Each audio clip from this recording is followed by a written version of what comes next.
पाकिस्तान 14 अगस्त 1947 को दुनिया के नक्शे पर दुनिया की सबसे बड़ी रियासत बनकर तुलू हुआ। इसके हुसूल का मकसद एक ऐसी रियासत का क़याम था कि जहां दीन इस्लाम नाफिज करके मुसलमानों को आजादाना तौर पर इस्लामी उसूलों को अपनाने का मौका फराहम किया जाए। बानी पाकिस्तान मोहम्मद अली जिन्ना साहब की क़यादत में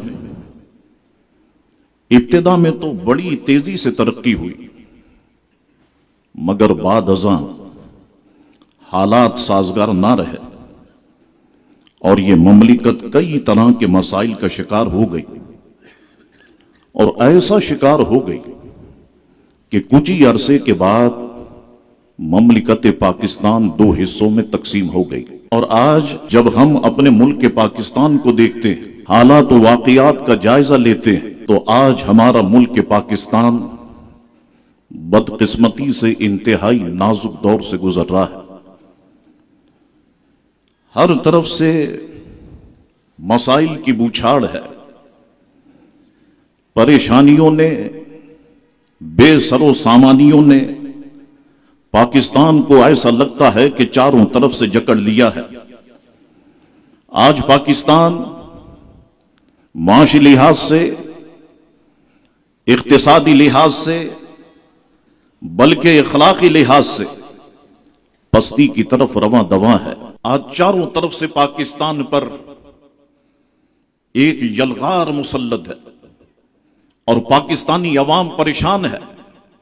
आप माशी हालात देखें पाकिस्तान के कहां पहुंचा दिए गए। आप दुनिया के दीगर ममालिक को देखें और मुल्क के पाकिस्तान को देखें, वो ममालिक कहां से कहां पहुंच गए और हमारा प्यारा पाकिस्तान कहां जहां था वहीं पर खड़ा हुआ है। आज जरूरत इस अमर की है कि फिर से क़याम पाकिस्तान के मकासिद को याद किया जाए। कुरान और हदीस, तालीमात रसूल करीम सल्लल्लाहु अलैहि वसल्लम और सीरत नबवी सल्लल्लाहु अलैहि वसल्लम को सामने रखकर इस मसले का हल निकाला जाए। पहले की हुकूमतें, आपने मुलाहिजा किया होगा कि जब भी मुश्किलात का शिकार होती तो मुश्किलात के हल के लिए उलमा व मशाइख से राब्ता करती। और अल्हम्दुलिल्लाह उलमा व मशाइख जब इजलासों में शरीक होते तो वो मुश्किलात जो उनके सामने पेश की जाती तो आपको सुन के हैरत होगी, वो बड़े कम वक्त में उन मुश्किलात का हल हुक्मरानों के सामने रख दिया करते और पाकिस्तान अल्हम्दुलिल्लाह मुश्किलात से निकल जाता। लेकिन हम आजकल देखते हैं कि अब जो हुकूमतें आई,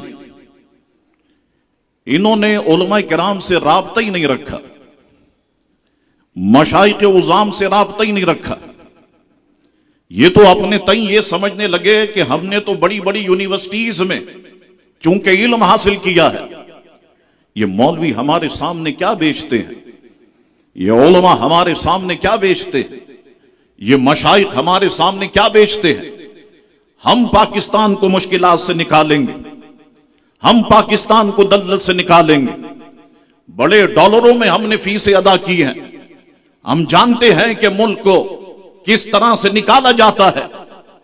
तो जब सब के सब ये लोग इस बात पे तैयार हुए और मुल्क के पाकिस्तान को मुश्किलात से निकालने की कोशिश की, तो बजाय मुश्किलात से निकालने के आप देख रहे हैं कि पाकिस्तान को इन्होंने दलदल में धकेलना शुरू कर दिया है।